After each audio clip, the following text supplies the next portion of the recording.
everyone, welcome to Adventure Mode with Dustin and Brandon. As always, I'm Dustin, and alongside me, the most glorious ginger, Brandon Duncan. Brandon, looking good in that blue shirt. Thank you Nice so navy. much. I'm breaking fashion faux pas. I'm wearing black and blue, which is actually honestly, against the rules. I don't give a fuck, okay? I've been told, like, blue and navy, or navy and black, never do it. Blavy is actually the term I've heard. Blavy. I don't give a shit. Do not give a shit. I'm wearing all black right now. I don't give a shit. So Because all black everything. look at me, navy, black undershirt. I like the hat, too. Thank you. Look like thug. Maybe you're trying to steal something like in Home Alone. Yeah, exactly. I'm trying to. I understand. It's cool. So, how are you though overall? Doing good. I had usually I get an energy drink on the show or get some coffee. I had the original energy drink on my way here. Water. Classic. Always a classic. I keep it on tap at home. Had the original energy drink because I was like, I wonder why I feel fuzzy. And I was like, maybe it's because my head is filled with so much caffeine. Maybe you were slightly dehydrated. Slightly full of AIDS. Now, potentially. Now, you and I, we had some Thai food last night. Nice little Valentine's Day date. Very nice. Now, I got spicy level 7. And it was a little spicy, but I was fine overall. You had spicy level 6, and it came back to bite you, right? Yeah. I had spice level 6, which was, Thai food is a weird kind of hot, okay? It's not like buffalo. It's not like any sort of wings you'll get. It's like, you just got to know what I'm talking about. It is a different kind of hot. It stays with you. Yeah. Very much so. And you didn't have any repercussions. I did. Nope. Had some very violent movements. Came back to bite you. No. Yeah, it was just a little spicy. It was a seat grabber, now, if you know what I mean. We didn't mention this on our PlayStation Experience podcast, but we went and got Thai food in San Francisco. And it was great. Very delicious. Yeah. We took a chance on that. I was like, I haven't had Thai food in a while. And you kind of didn't want to. It turned out great. It turned out very good until next morning when we were at this weird bagel shop trying to get some food. And suddenly the Thai food that was inside of me wanted to get out. And I had to wait in line at this weird bagel shop. Fucking in LA, some reason, every bathroom is locked. You mean in San Francisco? That's what I mean. Yeah. My bad. Well, it's big cities. They do that. Yeah. I don't get. Maybe I just haven't been to a lot of big cities. People go in there and jerk off, and they want to know who did it. They want to know who jerked off. They want who done jizzed. Yeah, I don't really know. What's funny is I noticed. I think we went to like 2 or 3 different Starbucks on that trip, and I asked the code for the bathroom, and they were like 1, 2, 3, 4. They didn't even try and do a like 0, 0, 0, 0. Yeah, exactly. It's like. Okay, that's not very secure, but I guess it doesn't matter. Yeah, the bagel shop actually had like a giant key loop, one of those like stereotypical like. Jeez, I'm like, I know this has been in someone's ass. I know. At one point it was or like, another. Imagine like the stereotypical like old timely prison guard has that big loop on their belt. They're like, Fido, go get that thing off of his belt while he's sleeping. Like that's literally what it looked like. Yeah. And that's the thing, I was like, dude, some guy like hung this on his dong on his when dick he was as peeing. he was peeing. And I was like, so luckily we don't encounter that here at all. No, which is thank nice. God. Yeah. No locked bathrooms here. At all. Thanks, PA. Open all the time. Thanks, PA. So, Brandon, yes. I did our side quests a little better this week. I went out and I actually wrote with my own words little brief stories about each one. I like that. So I've got a little list here, and I'm very excited about some of these. So, number 1, Ubisoft has officially announced Assassin's Creed is taking a year off in 2016. News comes by the way of Ubisoft's official blog. This comes as no surprise due to a leak from Kotaku weeks earlier. The Ubi blog writes, "This year, we are stepping back and re-examining Assassin's Creed franchise. As a result, we've decided that there will no longer be a new Assassin's Creed game in 2016. Since the release of Assassin's Creed Unity, we've learned a lot based on your feedback. I fucking hope so." That's not in there. That was me. In quotes, I fucking hope so. We've also updated our development process and recommitted to making Assassin's Creed a premier open world franchise. We're taking this year to evolve the game's mechanics and to make sure we're delivering on the promise of Assassin's Creed's offering unique and memorable gameplay experiences to make history everyone's playground. Yeah. Now, I think what's funniest about this quote is that they're saying they are recommitting to making Assassin's Creed a premier open world franchise. Like at one point they were like, yeah, we're not gonna really care about that. We're just gonna shit this out. I mean, let's Creed be Russia. honest. Have you seen Unity? Which I love how they're willing to just admit, like, yeah, Unity was shit. But yeah, this is really good, okay? For many reasons. We've talked about how we've been disappointed with Ubisoft in the past for such blunders, and I just want them to come out fresh. You know what I mean? Mm-hmm. I'm very burnt out on the series, to be completely honest, and I'm not sure that anything could bring me back. I'm willing to give them another chance. But what I want to know is what will they do drastically different that will still be an Assassin's Creed game that will not make me feel like I'm still playing an Assassin's Creed game? Well, I think there's a lot of ways that they can evolve the gameplay. Like, for the most part, the gameplay has remained unchanged Seriously. this entire time. So I think if they're really trying to reboot the franchise, so to say, this is a great time to do those types of changes. And especially, taking a year off, hopefully that really gives them the extra oomph. I mean, a year developmentally is not well, you have to assume immense. You have to assume that the team behind this is the Unity team. Because I know they have multiple places studios, working on it. So the Unity team is probably working on it, and now they potentially have the Syndicate team on it as well. So now not only do they potentially have two teams working on it, but they also have this entire year. Yeah, double the amount of time, literally. Normally by this time they would have to be, they would still be in development of the game, but they would have to get it, be finishing up pretty darn soon in order to get it out by November. Honestly, I could see why they have suffered with schedules like this, and that's why yearly games often do suffer. I mean, for instance, we got the Call of Duty. They realized that it was a bad idea to only have two studios, so they put one more in.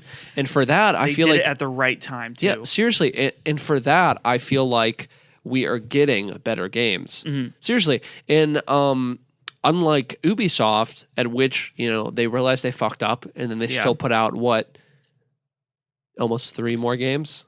What was it? Well, we're talking strictly mainline Assassin's Creed games. Yeah, the Russia ones. I know it's something totally separate. They put but still, I feel like they could have redeemed themselves a tiny bit better than they did. But at least they're doing something. Yeah, well, they're doing something by doing nothing, which Thank is you. exactly what they need to do. I totally agree.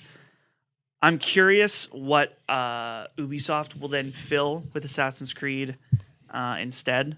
We can all assume it's Watch Dogs 2, as we've mentioned in the past, which I'm excited. I am very optimistic about the thought of Watch Dogs 2 because think about Assassin's Creed 1 to Assassin's Creed 2. Watch Dogs was a game that had like a lot of good ideas that just weren't executed properly. So I really think this is the time for this game to potentially shine. I would like that, seriously, because I actually didn't even give the first one a chance after I saw all the bad press, and I heard from you personally.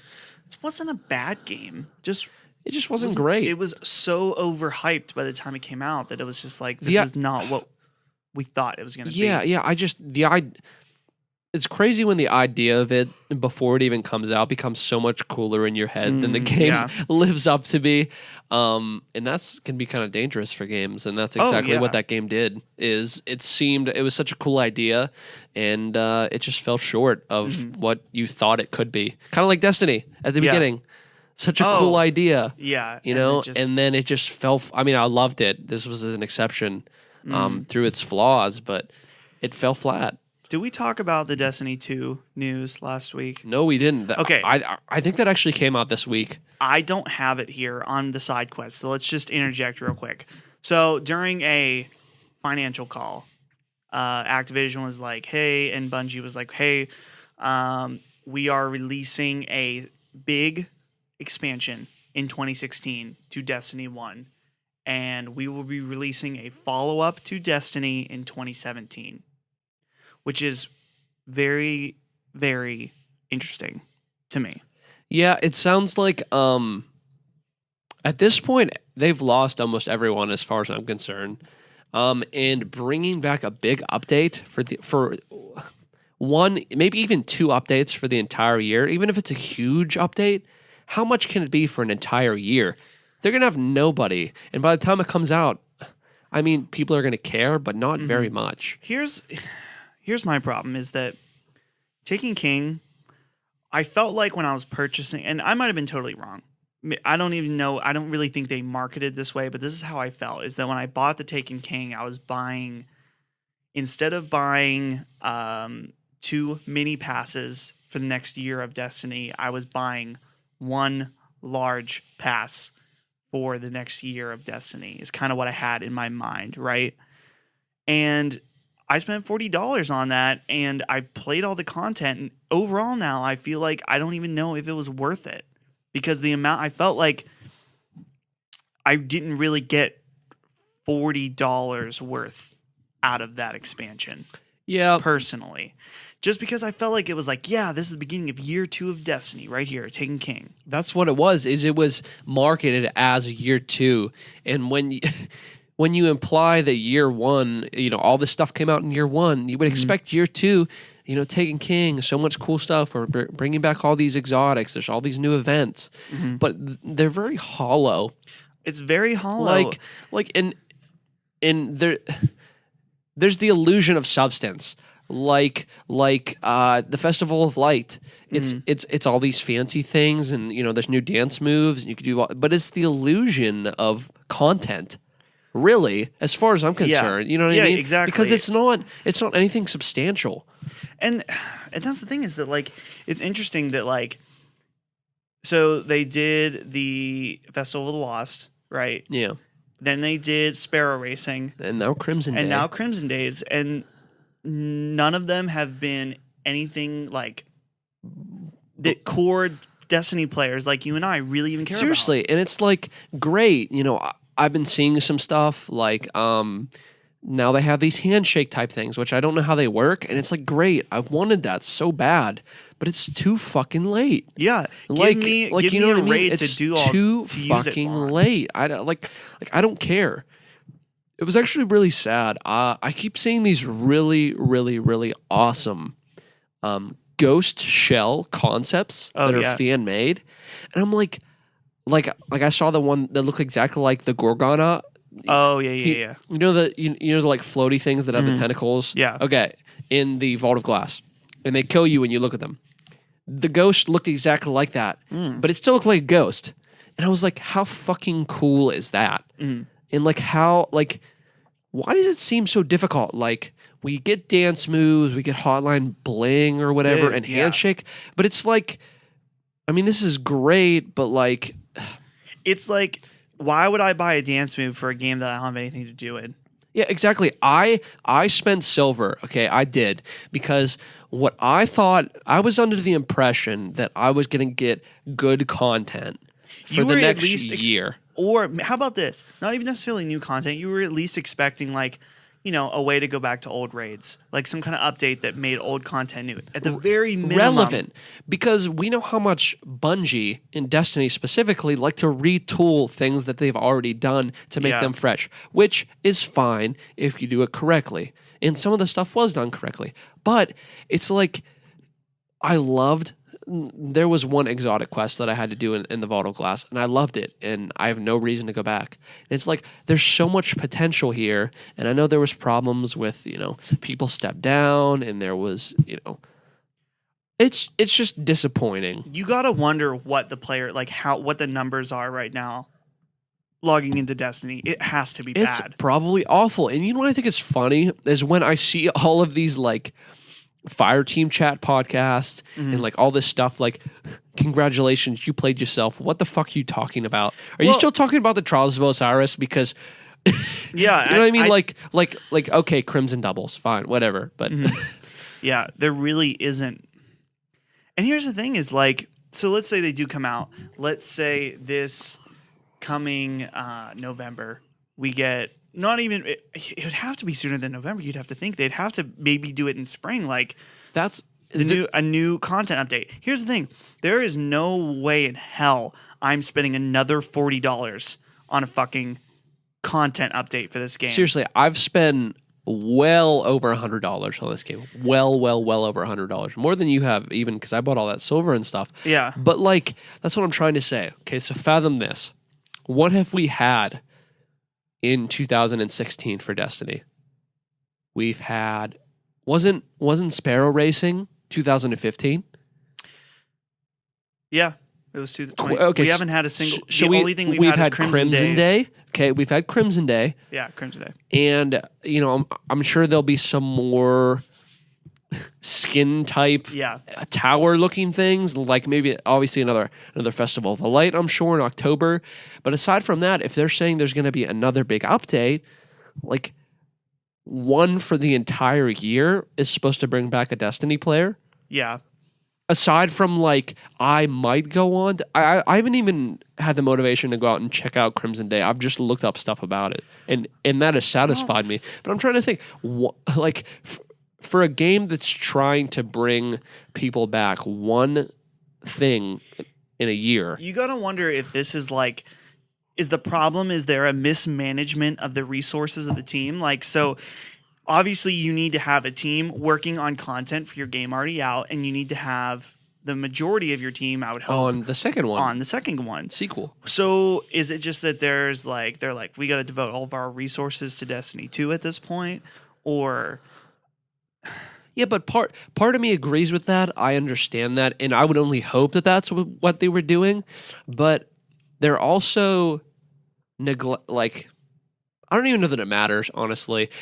Now that I'm thinking about it, I don't know that it matters if they only put one thing out, because the people that they've lost, like me, who have put probably one of the most amount of hours I've ever put in a game. Yeah. It doesn't matter if 5 more things come out. I'm not sure that I could ever be back to where I was, so maybe I should just wait for Destiny 2. You know what I mean? Yeah. Like maybe it doesn't matter that they only are going to put out 1, maybe 2 big updates. I don't think it does. The only way that I'm pretty much going to check out this new content is, number one, if it's free, I will check it out. I will sure as hell not pay for it. No. After the mess that is the post mess of the Taken King, because obviously Taken King, great at launch. And you know what's going to suck dick is, okay, new level cap. So when I do want to get on, even though I do already have a leveled up character, I'm going to have people like, I'm still not going to be that great, and like I'm not going to want to put the time into it to try new things, but I'm not going to be. You see what I'm trying to say? Well, they have to upgrade the level to make the game fresh. Oh no, I get that, but like I'm just aggravated. I guess that maybe it's because I just don't want to put the time into it, because I feel like it's not worth it. So like even if I want to check out the new stuff, you're worried that if they add new stuff, you're not going to want to put the time into level up because they're just not going to put anything out again. I don't know. I'm just sour, and I keep tapping. My bad. My bad. I'm just pondering. It's an angry tap. It's an angry tap. You gotta get it. You feel the rage coursing through you. My body is raging. Yeah. So I don't know. I'm really curious. I feel like there is major turmoil going on inside the walls of Bungie right now, and we'll see what happens with it. Hopefully, like a phoenix, it will rise from the ashes of Destiny 1 and a beautiful brand new bird. Destiny 2 will soar through the sky. Yeah. Interesting. All right. I'm ready to move on. You good? Fuck it. All right. So, number 2. Well, 2.5, if you include our Destiny segue. Quantum Break, the long-awaited 2016 game from Remedy, has been confirmed to also launch on PC on April 5th. So that's now Xbox One and PC. There are few details on the nature of the port, such as if it is being developed in-house or if it's being farmed out to somebody. Microsoft has also confirmed a Quantum Break bundle that it includes a 500 gig Xbox One, as well as a copy of the game and a copy of Remedy's previous game, Alan Wake. So this is very interesting. Microsoft has said in the past they're trying to add more focus onto Windows 10 PC for their game development.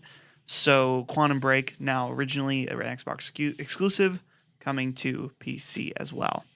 Now, what's surprising about this, Brandon, there's some people that are upset. That it's not going to be Xbox exclusive? Exactly. Why? So I can kind of see a little bit of both sides to this, but mostly no. I think it's ridiculous. There are people that were saying that, Microsoft promised us an Xbox One exclusive, and I care about the market for the Xbox One, and when you do this, it waters down the market, and you said it was going to be exclusive, and it's not.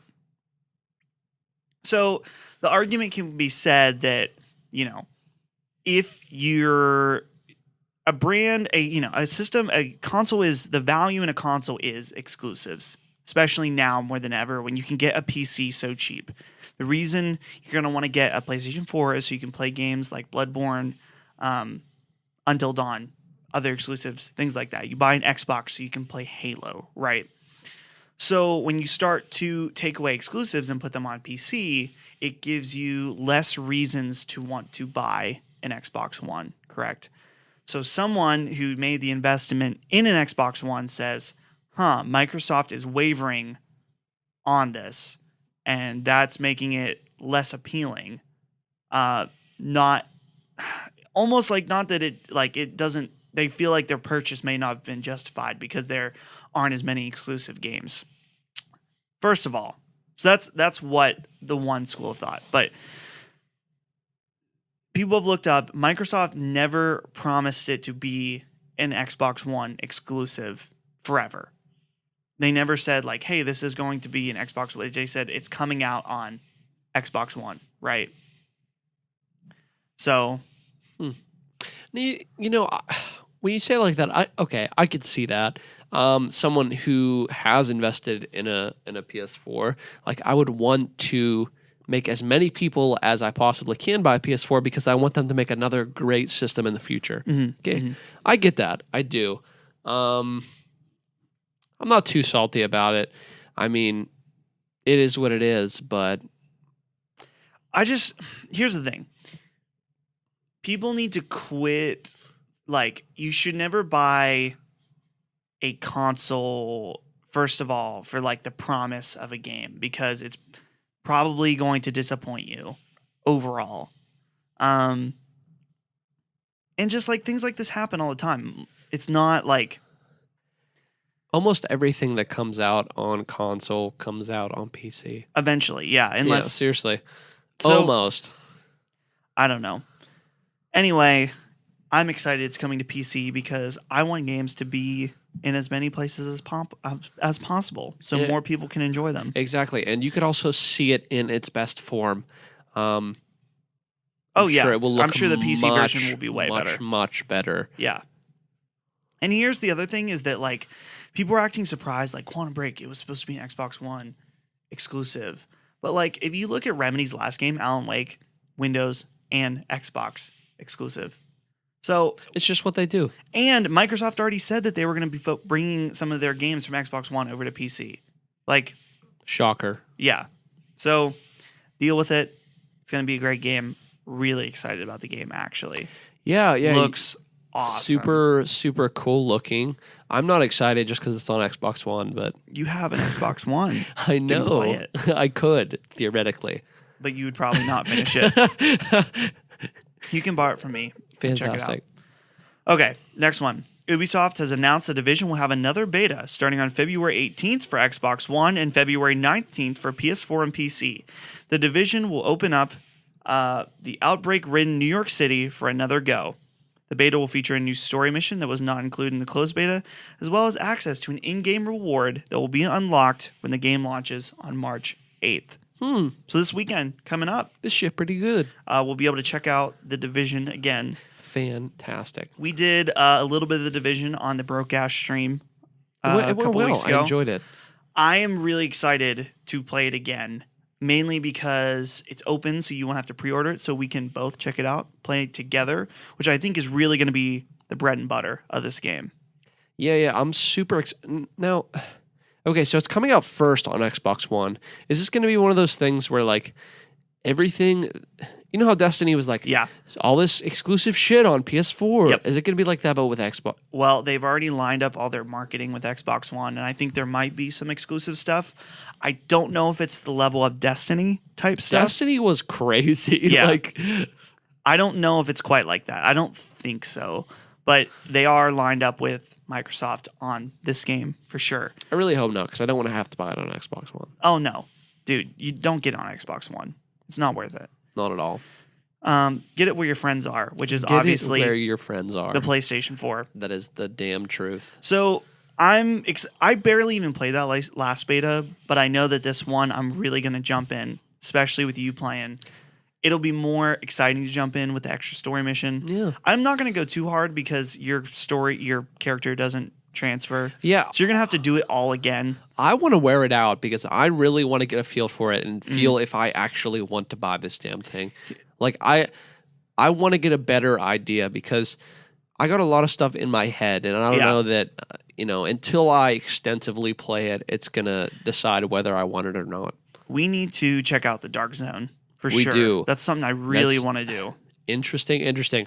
I always have a weird thing about depending on what type of game it is, PvP always is kind of scary to me. Like, especially in this situation with it being like you can team up with random people and they can kill you at any time. Yeah, seriously. So that always gives me a little bit of anxiety, but it'll be super cool.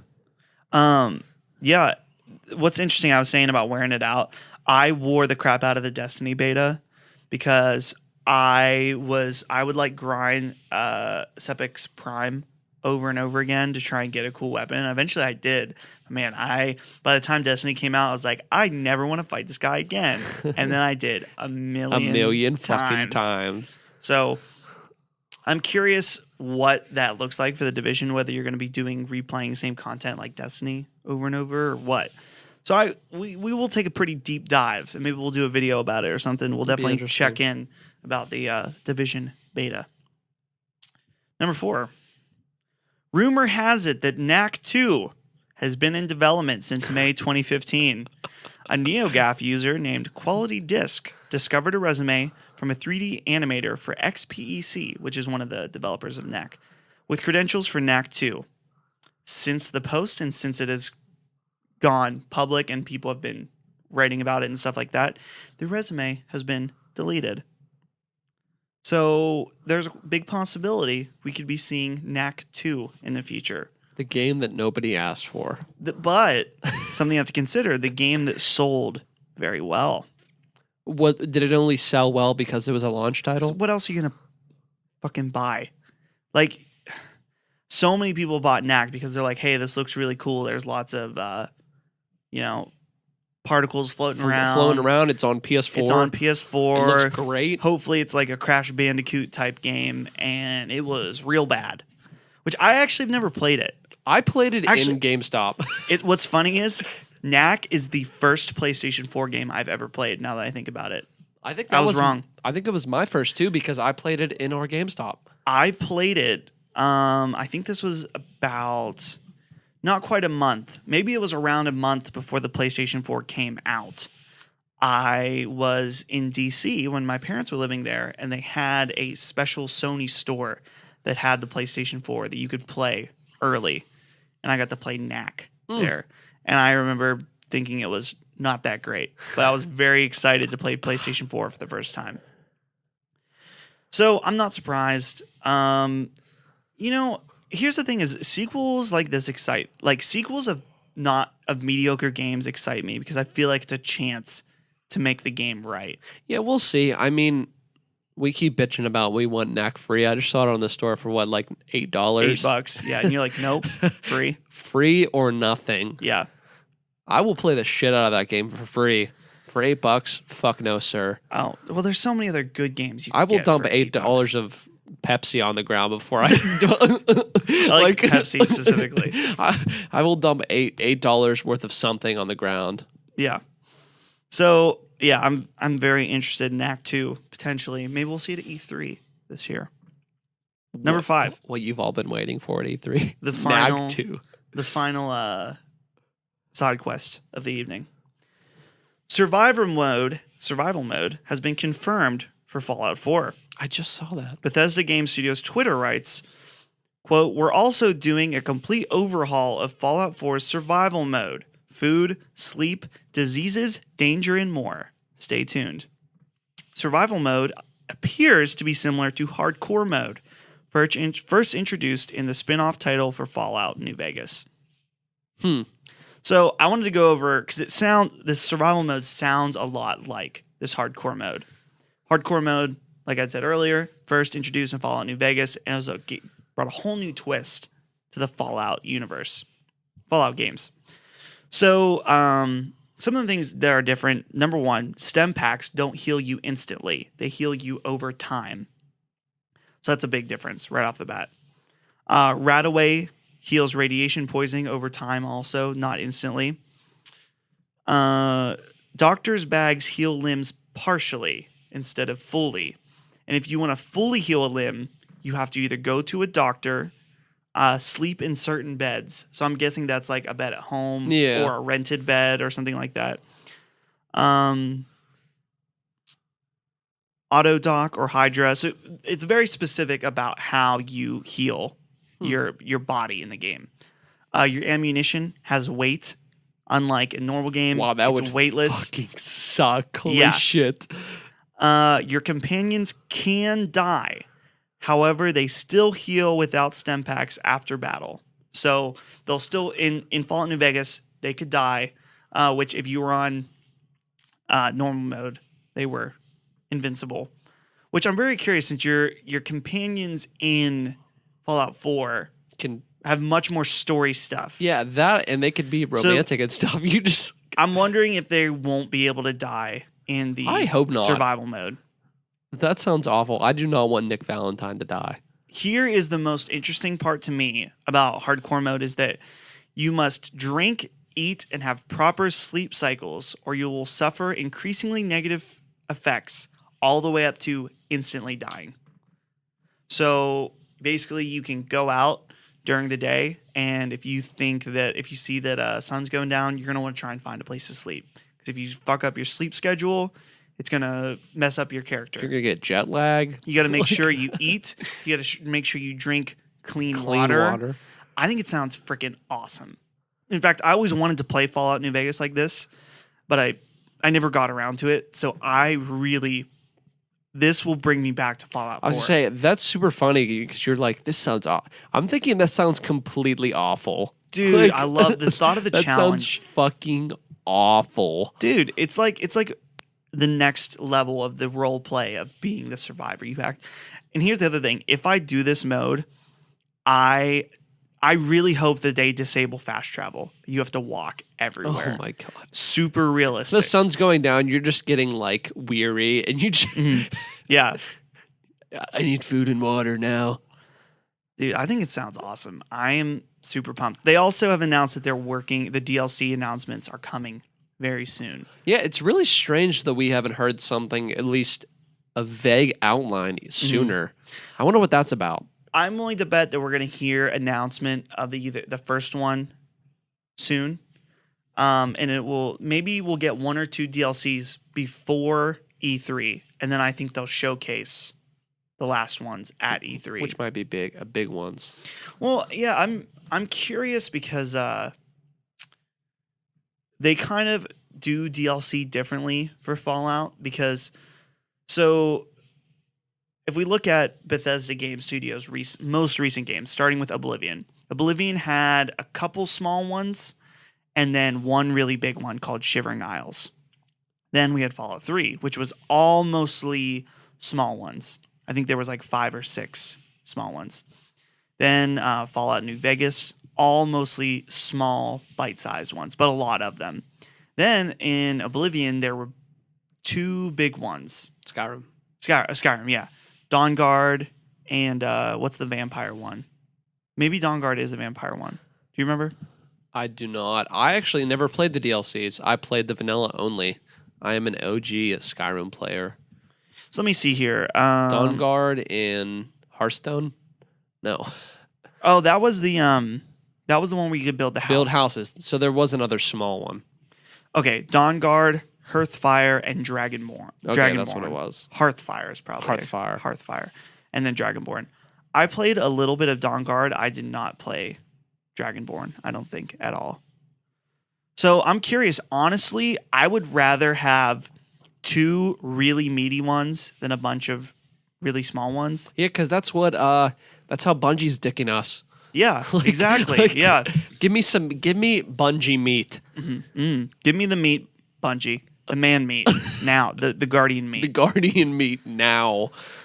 So yeah, I'm very curious. We'll see what happens. Either way, I already bought it because I'm a dummy. So glad I did not buy that. Holy fuck. Dude. When I first started playing Fallout, I was like, fucking love this game. This game's great. And my mind has never thought that Fallout isn't great. But I just like lost interest. The fact of trying to think about to being like, oh, well, I feel like I have to play it now because I spent $40 on it. I'm so glad I don't have to go through that. Yeah. So glad. Well, that's what you should pretty much always, is my train of thought.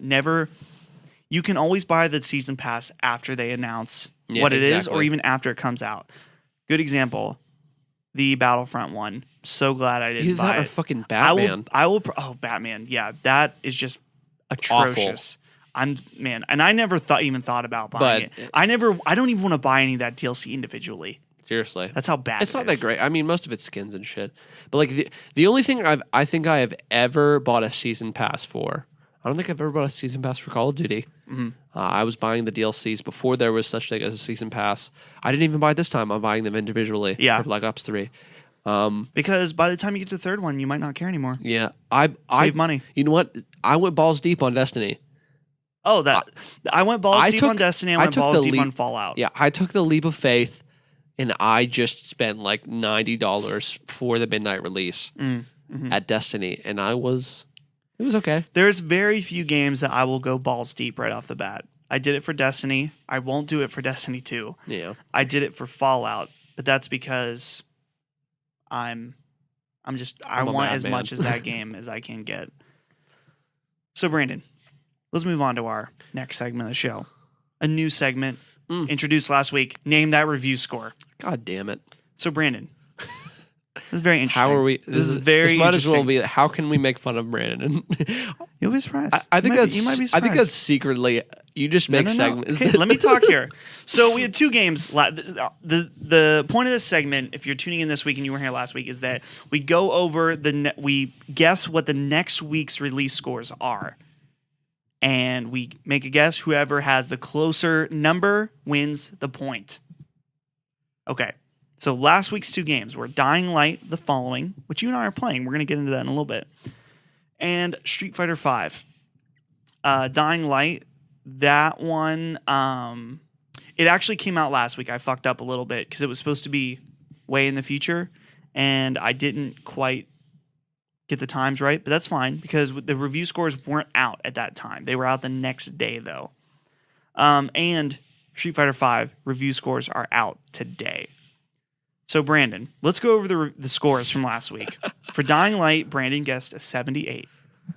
Our friend David, who was on the show last week, guessed a 76.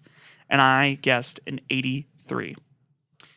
The day after recording this podcast last week, I sent you a picture. The review score was sitting at an 83 for Dying Light. You motherfucker. But here's the thing. That's not how this show works. It's not the instant review. It's at the time that we're recording this right now, what the review score is.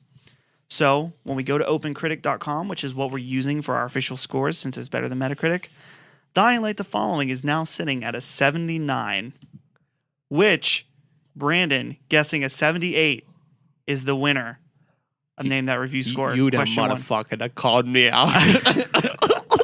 You that motherfucker. Dude, so you got it. Dude, let's go. You're the winner of the round by 1 point. Very nice. Okay. What about Street Fighter? Jeez. Street Fighter V. You had guessed a 95. David guessed a 93. Now that I think about this, is really high. I guessed 88. Actual score as of right now, 80. Oh, so Jesus. I win, but not nearly as close as you won for Dying Light. I was going to say, that's... Regardless, we each get 1 point. And we're at a tie. That's a draw. But so I think we're just gonna make points because this will make it more fun every week. We can see how. That's fair. We're at a draw. 1-1. We could just stay 0-0, but I want to feel like a winner, and so do you. 1-1. We'll do 1-1. So we've got a new batch of games that we can predict the review scores for this week. Hopefully they will be out by Monday night next week when we record again. So Brandon, the first one, Fire Emblem Fates, or they're probably going to review the same. There's also Fire Emblem Conquest, I believe, which is like, it's kind of like Pokemon Yellow, Red, Blue. Same game, slightly different. So it's coming out for 3DS. I believe it comes out on Friday. So Brandon, what do you think your review score, Fire Emblem? 85. 85. Okay. I guessed a 93. Holy shit, you're confident. I went a little high because I'm thinking my real choice is probably closer to high 80s, but I want to also, and potentially if it gets really high, to be in that range. We'll see. Think about the strategy here, Brandon. I have zero strategy, and that's why it worked out for you last week. week. Okay, next one. Far Cry Primal launches next Tuesday. Oh boy. So excited for this game for some reason. I don't know why. I don't know why. I'm not excited at all. Maybe I just have a hate boner. My friend Justin's very excited. Maybe I just have a hate boner for it. I don't know.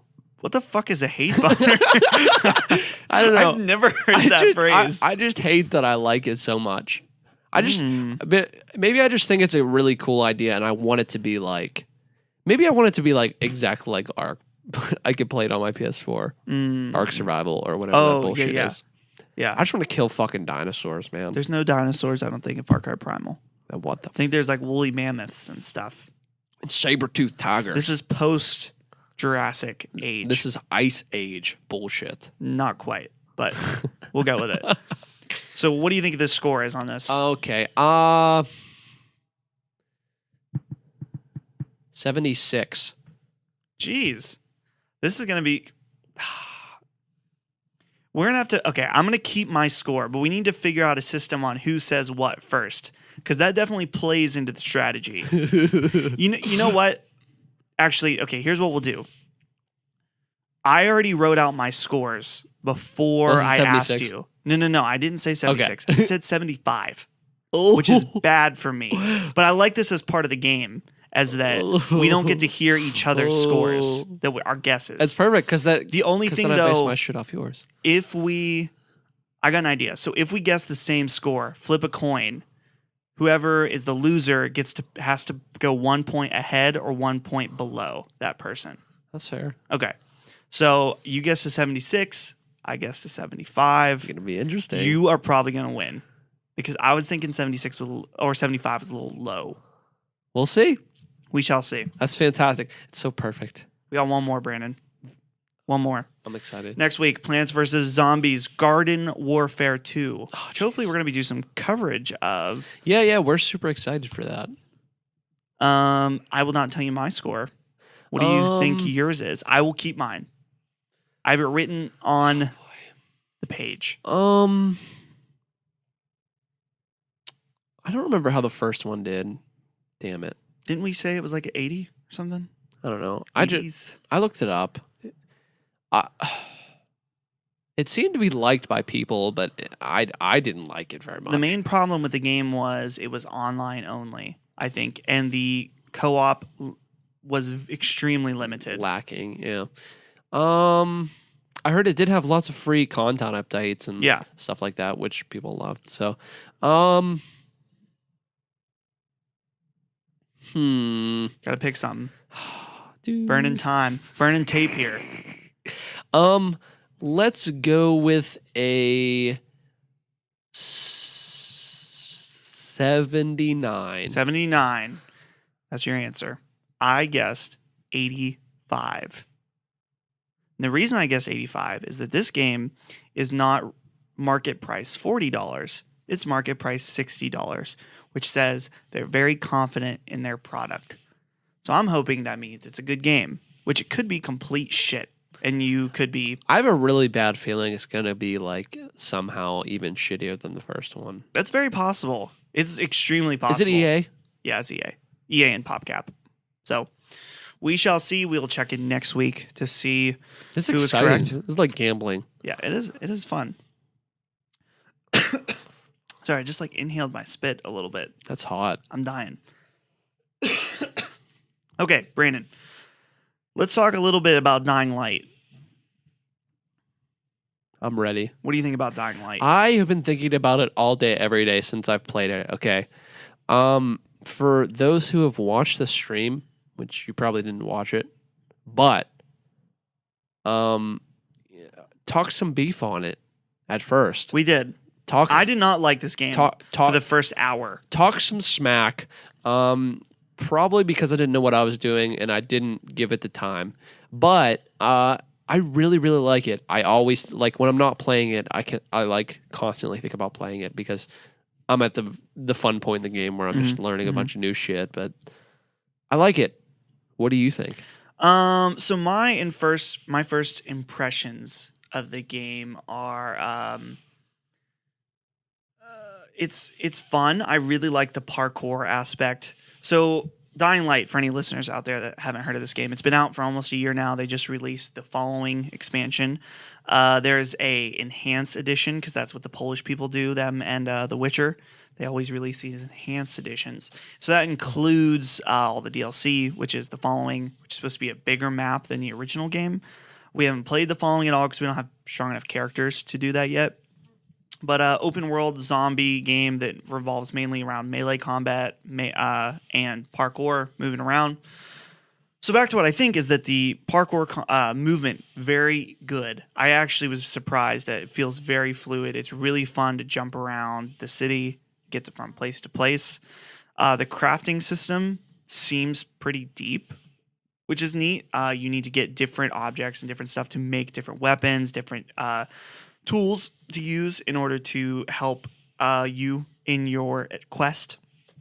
I think it's cool that you can like create like firecrackers to draw zombies away, kind of like the pipe bomb in Left 4 Dead. It doesn't explode like the pipe bomb, but still neat nonetheless. I think it's really interesting overall as far as gameplay and stuff. The story is really boring to me and unintriguing, almost in every way. Yeah. And I was thinking about that. At first, I was not really interested at all. But now that I'm playing it a little bit more, you get to interact when you first go to the place. It's called the Tower, literally. It's like a hub place. And you get to talk to some of the people, learn some of their stories. It becomes interesting. Obviously, the best part about the game is the running around and beating zombies and stuff. I think that's awesome. And I've actually had some really... When games get my adrenaline pumping, it really it gives you a high, and it's so much fun, and that's part of the fun. That's why I love playing Search and Destroy, because people are watching you, and you might be the last one left, and it's really exciting.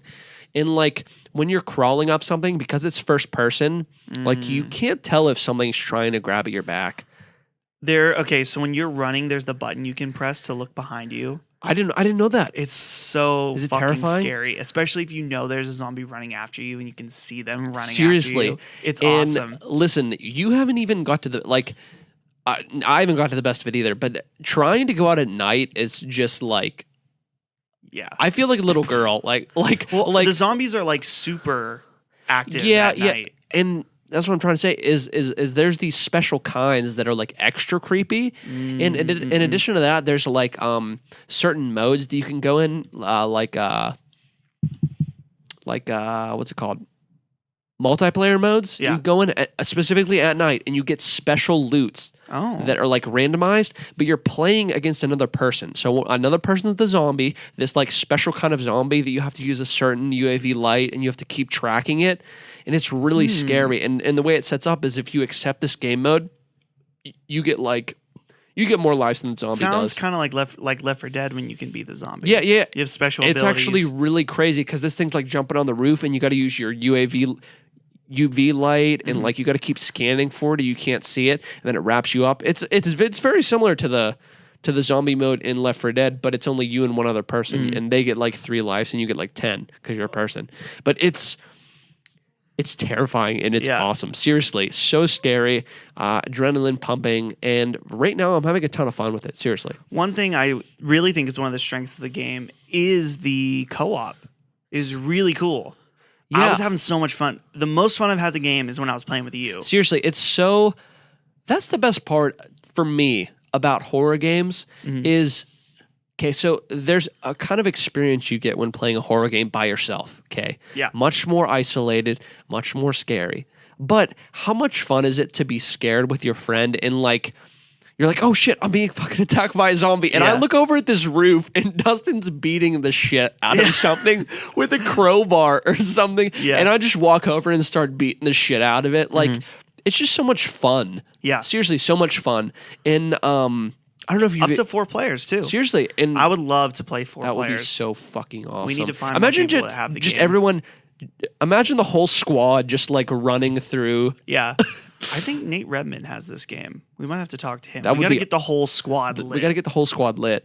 But once again, with the whole terrifying aspect, like a couple of the points in the game, like they make you go into areas that don't have ways out.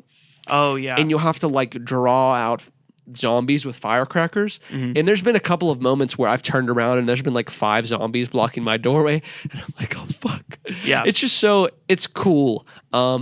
As far as the long term for this game, as far as how I think I'm going to react to it long term, I don't know about you, but I feel like this game is going to be super, super exciting for me for a good while. And then just like all other open world games for me, it's going to very quickly and abruptly taper off. Yeah.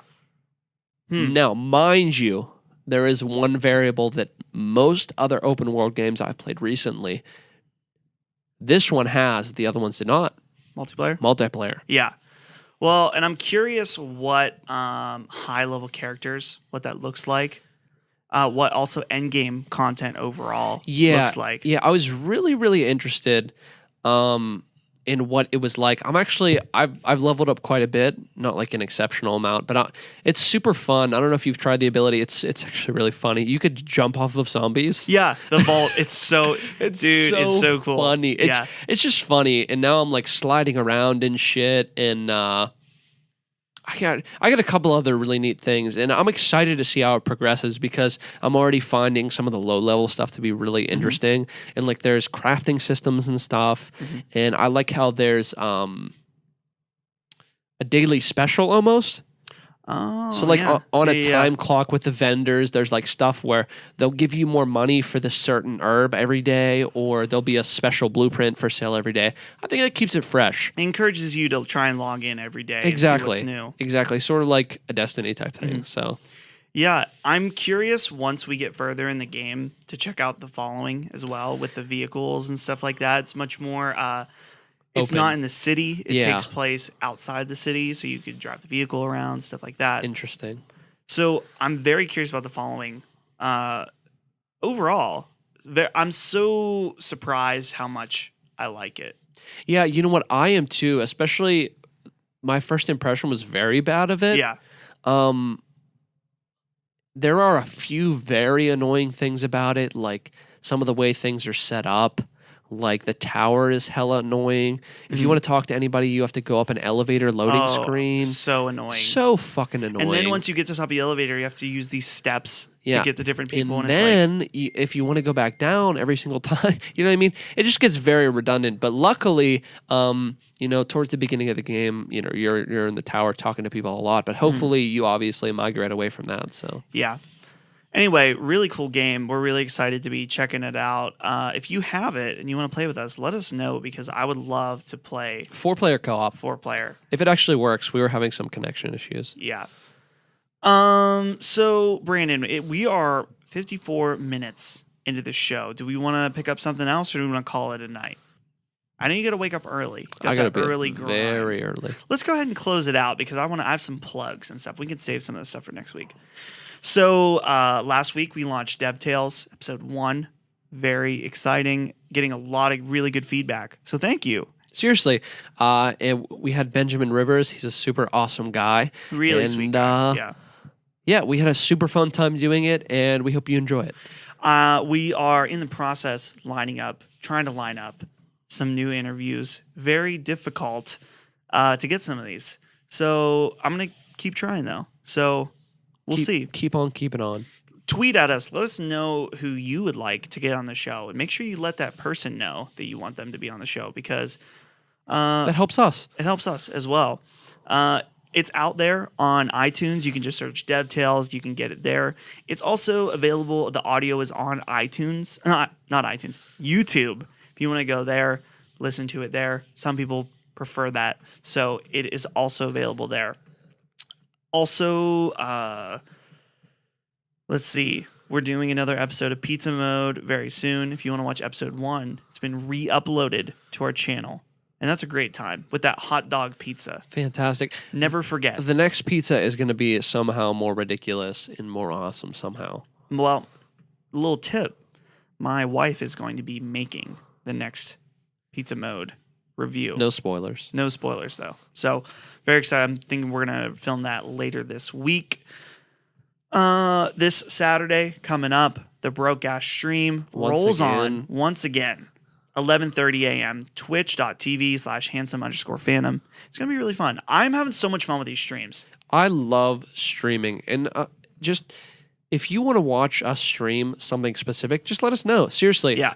We play all kind of games. We really don't have anything specifically. Old, new. We like playing new things just to freshen it up. But we'll play just about anything on the Broadcast stream. I think we're going to do that Danganronpa stream soon. I think it's good. I really want to. Here's what's going to happen is that we're going to maximize and we're going to do it when the PC release happens. That'd be fantastic. Which is actually, I think, this week. So we'll have to talk about that after this show. See when we're going to do it. Is there anything on handsomephantom.com? All the content's on there. It's a great site. Follow us on Twitter. I'm at Dustin Can't Fly. And I am at _gloriousginger. Go to our YouTube channel. Seriously. Always. Handsome Phantom, easy to use website. Everything us is there, period. And there's a great picture of us in some American flag shorts if you click the About. You can learn a little bit about us, and we'd hope to learn a little bit about you. Tweet at us. For sure, yeah. Okay, I think that about wraps it up. So I'm going to close this out. I really got to pee, and then I'm going to drink a beer. Drink a beer. All right, we'll see you guys next week. Have a good week. Bye. Bye-bye.